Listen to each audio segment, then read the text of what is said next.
When we came here on divine mission with a divine plan and a divine purpose. A path meant to be walked in our authenticity. But along the way, life happened. Generational patterns got in the way, systemic barriers showed up, and we were left to adapt and adopt imprints, stories, and survival modes that were never meant to define us forever. Here, we hold space, sacred space, to heal those narratives, those traumas, those generational and systemic barriers, guiding you back home to your true divine self and your soul's calling. This is the Soul Work Podcast, your home for healing with love so you can live out your soul work in truth and power. Welcome to Soul Work with Love, the podcast, where soul meets strategy, spirit meets systems, and healing becomes your legacy.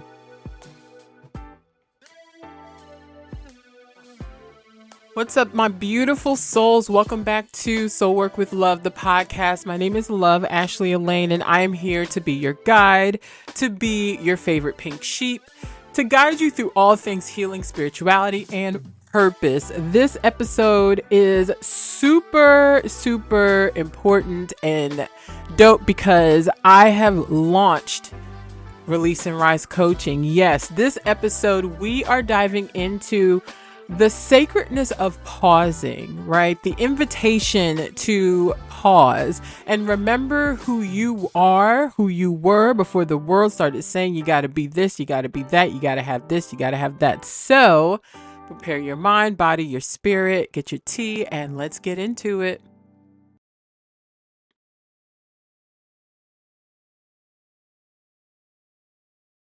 Beautiful souls, the time has come. Oh my gosh, I'm so excited. Release and Rise is officially here. Yes, this is a sacred 6-week coaching experience designed for women who are healers, helpers, visionaries, creatives, entrepreneurs, aspiring entrepreneurs who are tired of dimming their light, ready to tap into their fullest potential, and ready to rise into the fullness of their calling, utilizing and revitalizing those gifts so that they can approach their work in a brand new way. In this space, we don't just talk about transformation, we actually embody it. We honor both the release and the rise, the breaking open and the becoming of your wholeness. Because transformation isn't always pretty and it's definitely not easy. But when it's held in sacred community, it becomes so powerful beyond whatever it could ever be measured up against. But what makes Release and Rise different? Sis, it's not just this fun little thing that I came up with. It's not just all spiritual. It's not all woo woo. It is evidence based. Yes, your girl is smart. We have weaved in the trans theoretical model of behavior change to support you throughout actual, real, and authentic, lasting transformation. And as we move deeper into this new earth and the way things are being done and the new ways of doing, we are being called to return to the sacred truth of our divine being and those gifts that we have been given. The portal is open now. Like it's open now. It's going to be good. It's going to be juicy. It's going to be exciting. It's going to make you touch some depths. If this is what you are needing, if you're sensing it, if you're feeling it, if your soul is calling you to it, we begin on October 1st. You have been waiting for a sign, and I believe this is it. I believe this is your sign. Don't walk, run, go to the show notes and go ahead and click on that link so that you can go ahead and step inside. I will see you on October 1st.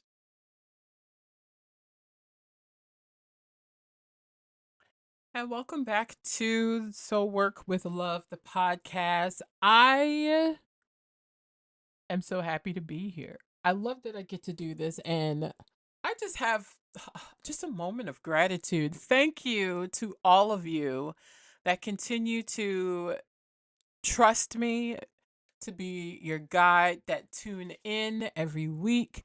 Um, None of my numbers are just in the United States, which makes me feel like a low-key superstar and grateful at the same time because who knows me in the Netherlands? Riddle me this. Um, I am just excited for what this is doing, where this is going, and all the things. So please, please, please make sure you tap in 5 stars, 4 stars, whatever, leave feedback. I want this to continue to grow. I am shifting a lot personally, but also shifting a lot prophetically and spiritually and creatively and in community. So, like, tap in for sure. Please tap in for sure. I just got this download. I'm gonna put my email address in the show notes, um, because I want to also create space for questions. I want to create space for people to be able to reach out to me, for comments, concerns, whatever it is. Like, I'm not one against, like, t- ag- that's against anything. Well, yes, that's against whatever. But I want to, I don't know why that just came to me, but to put I'm going to put my email in the show notes also because I want people to be able to write in. I want people to be able to send questions, send emails, whatever it is. Because I want to keep creating what is needed. I can come off the dome and create whatever I want, what I feel like is needed. But when I have the people involved and you're building community, you go with what the community needs. So this episode is your invitation.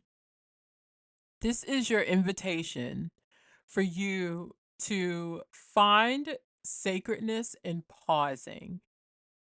When we find sacredness in pausing, we give ourselves permission to remember who we are beyond motherhood, beyond community work, beyond a spouse, beyond a daughter, beyond all of these titles, beyond a CEO, beyond all of those. Who were you created to be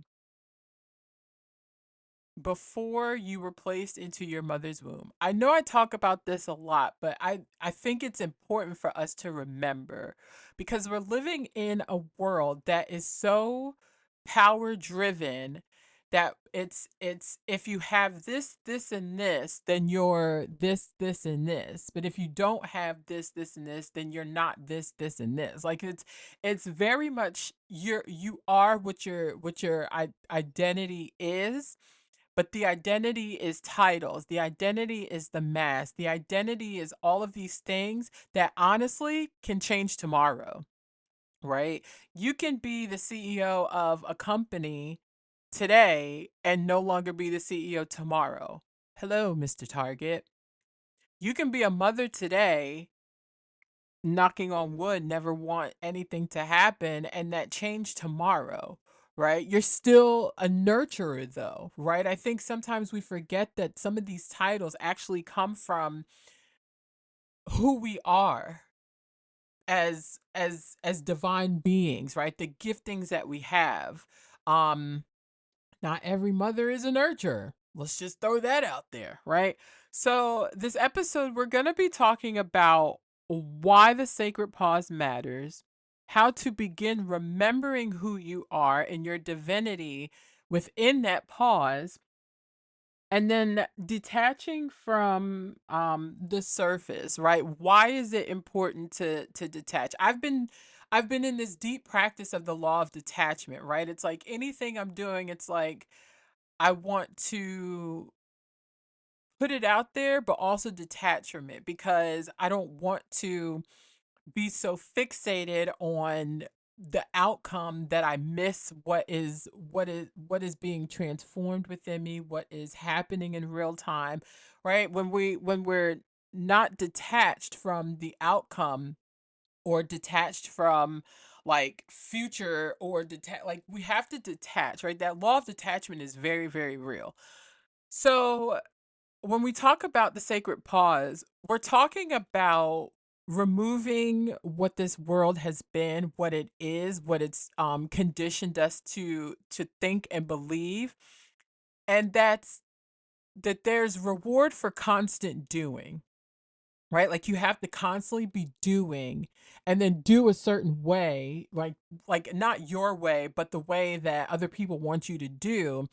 And like the performing and the achieving is all going to give you a gold medal. Let me tell you something.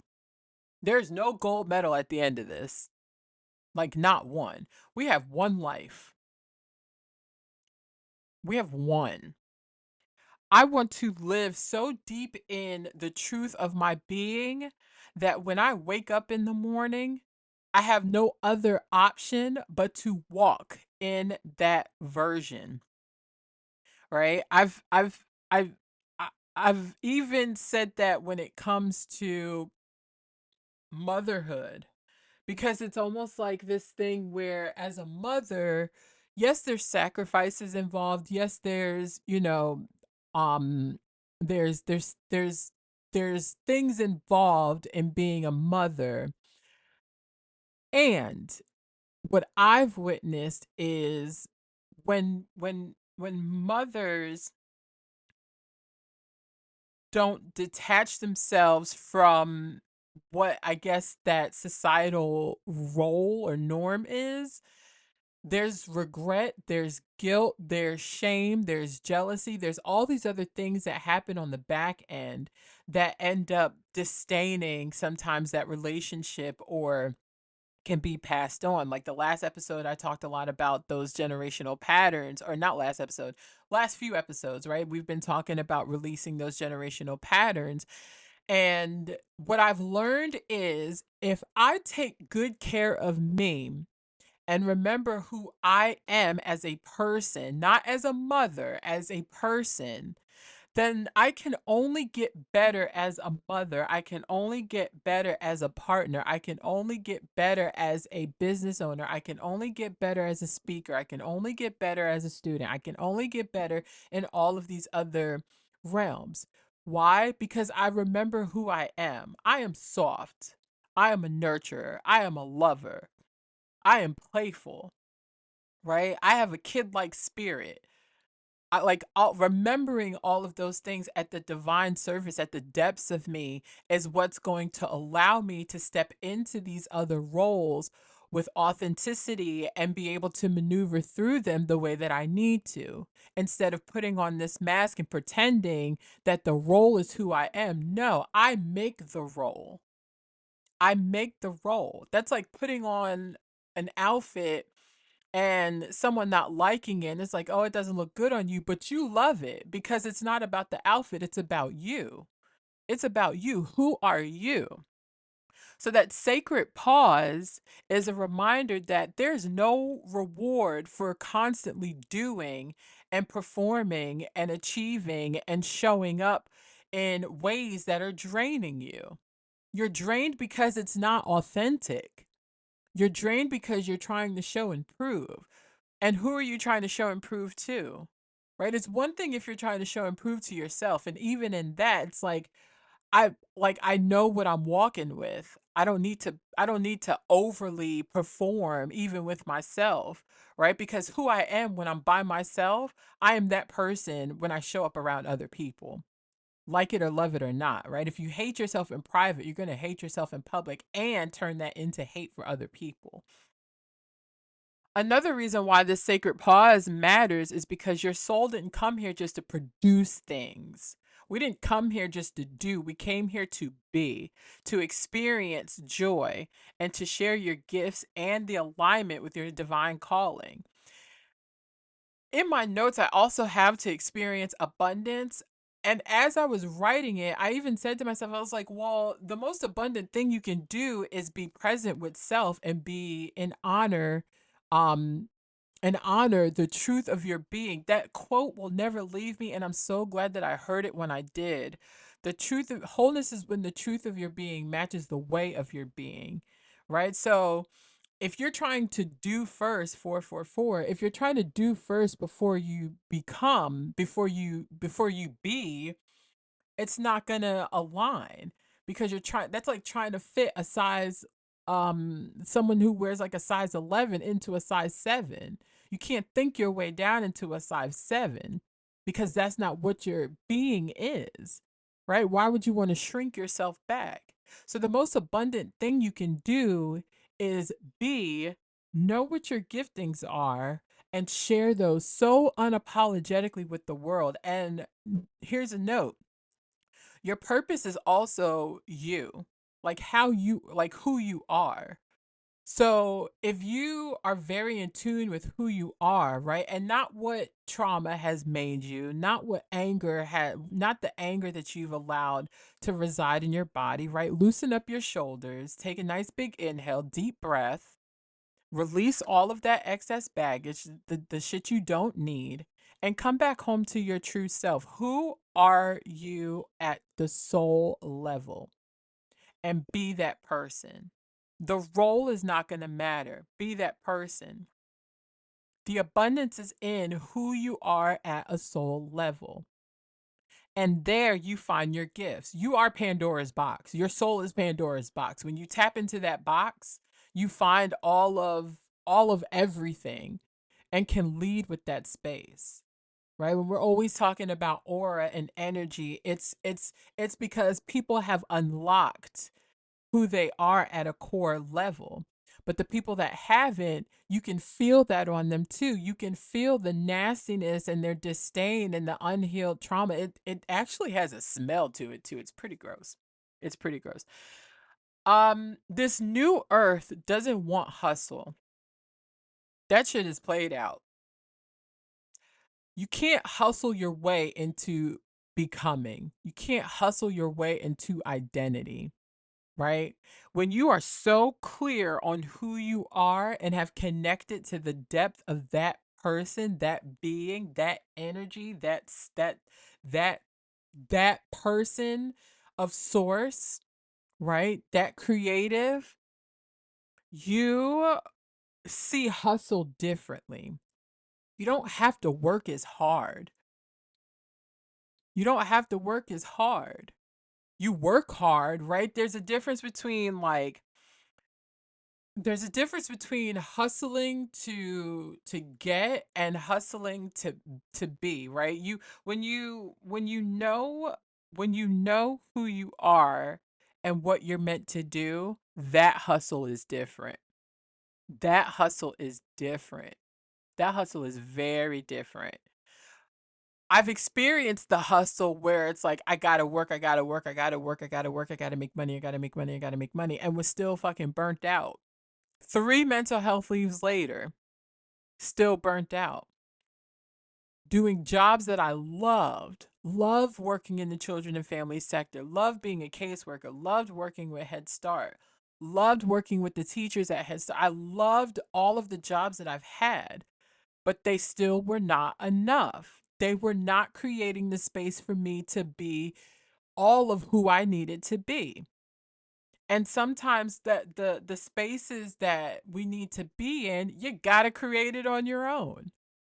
Some people have to create their own space, or some people were created to create their own space so that they can live in the fullness of their gifts and their callings and their being. That is abundance.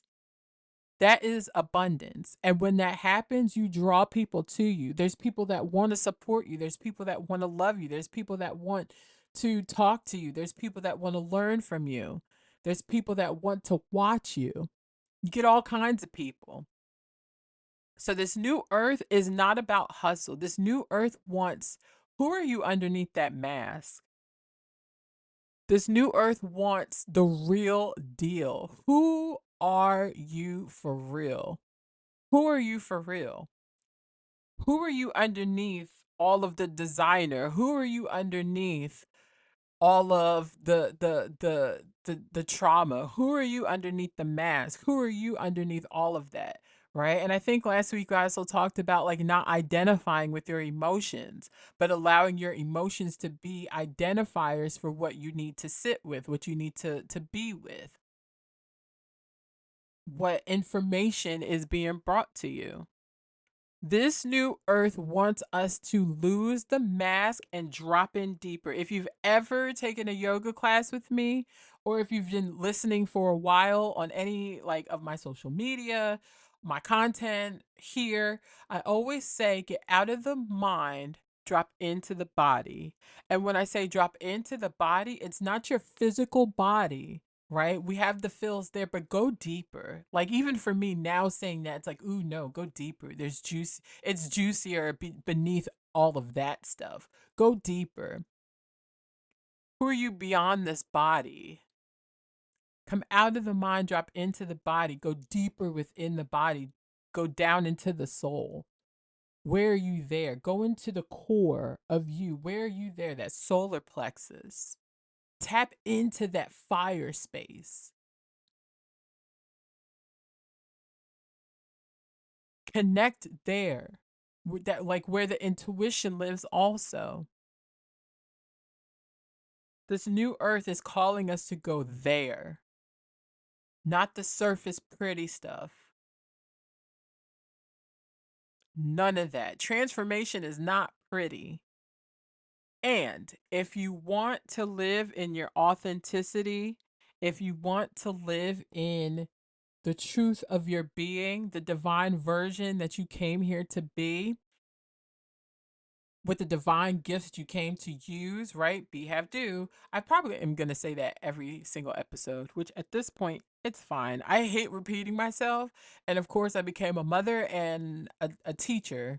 So God gets the last laugh. But this new earth wants the depths. It wants the real you. I don't know if you follow, if anybody follows like the astrology that's been going on.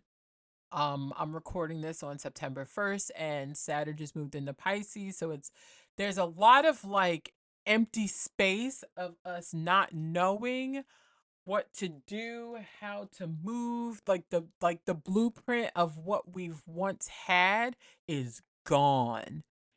It has been completely stripped. And not everybody is aware of it. Not everybody can see it, sense it, feel it. But me and some of my girlies, like there's text messages going back and forth. We're like, hey, do you feel that? Do you feel that? Something's different, something's changed. Like the underlying of what we once knew is gone. That is because we are meant to create something new. We are meant to create something new. We are meant to come into the core of us so that we can build a something completely different than what we are seeing. Pay attention to what is happening in the White House, for crying out loud. Like all of this destruction is happening for a reason. For a reason. For a reason.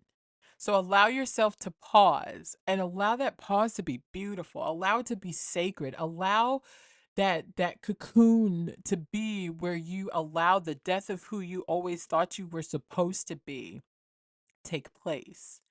And you come into the rising of who you were always called to be. Those are two completely different people. They might look the same, right? Remember last week we talked about honoring your unrecognizable growth, like owning that. But the more you move into it, the more you own it, the more you transform, the more you say later for that old version of myself and everything and everybody that came with it, the more you start stepping into the fierceness and the truthness of your divinity, of that of who you were created to be. So how do we begin remembering? How does this even work? Pause. Pause. Are you giving yourself time to pause? Are you giving yourself those moments to be still? Because in that pause is also where you find the abundance of peace. And when you find peace, you find truth. When you find truth, you find alignment. Where you find alignment, you find the ability to be unstoppable. I'm such a systematic person. I love it here. In that pause, check in with yourself, right? We talked about emotions, not us being emotions or identifying with them, but allowing them to tell us what we need to pay attention to. That check-in can also be, am I happy with where I am? Am I actually living in authentic joy? Where do I need to pull back? Where do I need to shift? Where do I need to add in? What does my daily routine consist of that allows me to really see the evidence of the abundance? Because the evidence of what I'm seeing and what I'm feeling is what I'm internalizing inside. And am I happy with what I'm seeing? Am I happy with what I'm doing? Am I happy with how I am being?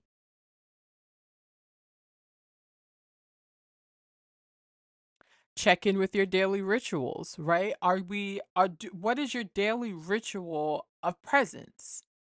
Do you have a daily ritual of presence? Or are we just getting out of bed and getting to it? And that's going to change. There was a moment where I was meditating 3 times a day, but I needed it in that space. I needed it in that moment. There's times where I just get up and I just go sit outside and I squirrel watch now. It is so much fun. I watch the squirrels and I'm like, they're exhausting. Like the squirrels remind me why I don't want to move so fast, why I like to slow down, why I prayed for my mornings to move slow and to have control over how my mornings move. I love waking up whenever I want to, and it's never, listen, when I say waking up whenever I want to, I'm not waking up after 7 o'clock. Like it's on, even when I have nothing to do, I'm not waking up after 7 o'clock. So that's just what it is, no matter what time I go to bed. But I enjoy being able to go sit outside before the world even wakes up and feel into whatever that energy is, whatever that space is, whatever that comfort is, whatever that call is, whatever that silence is so different. It's beautiful. It's so beautiful, right? What is your daily ritual of presence? I'm sure I've probably recommended this often, but the book, The Power of Now, is always going to be my top recommendation. Another book that I will recommend, I'm still reading it, but it's really, really good.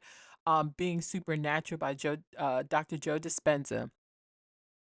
Powerful book, and really understanding why it's important to remember the us that is unattached from the titles and the labels and the things and all of this other stuff. And then act.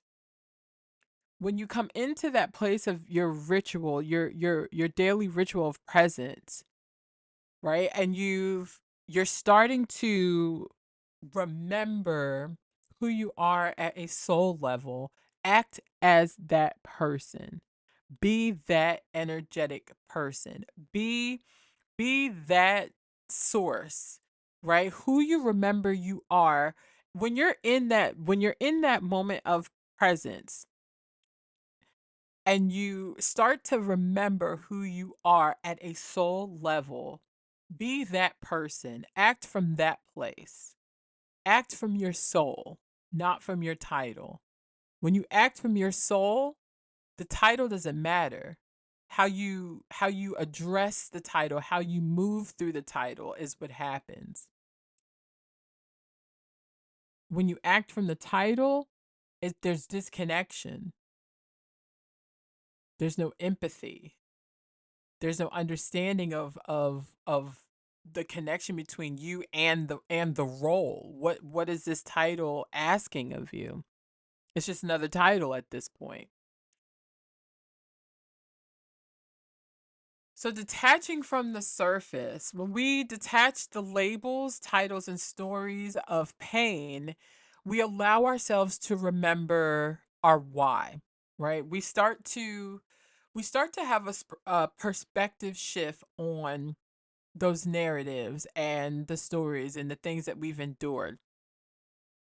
I got a notification from CoStar yesterday that was just basically telling me, or no, was it CoStar? No, it was the Pattern app.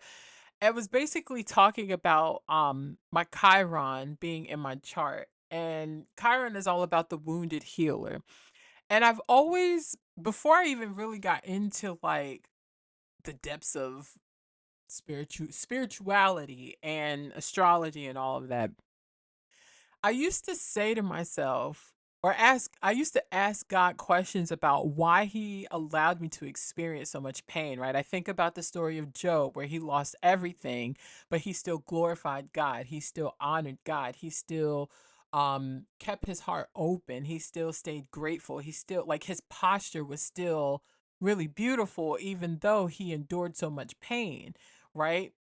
And then the back end of that was that he got everything back. Getting everything back, you're not getting the same things, but you're getting more than what you had before. So that's something to also sit with, right? But I used to ask God, like, why was it, why is it that I endure so much pain? Like, I feel like I've experienced almost just about any and everything that can hit the body almost. I don't want to experience nothing else. Like, I don't want to experience no other crazy shit. I want the celebrations now. Like, I want the wins. I want the jackpots. I want that stuff. Um and I remember hearing there's certain things that I needed you to go through because of the people that I'm sending to you are gonna need somebody to speak to the same levels of pain. It's just like, oh.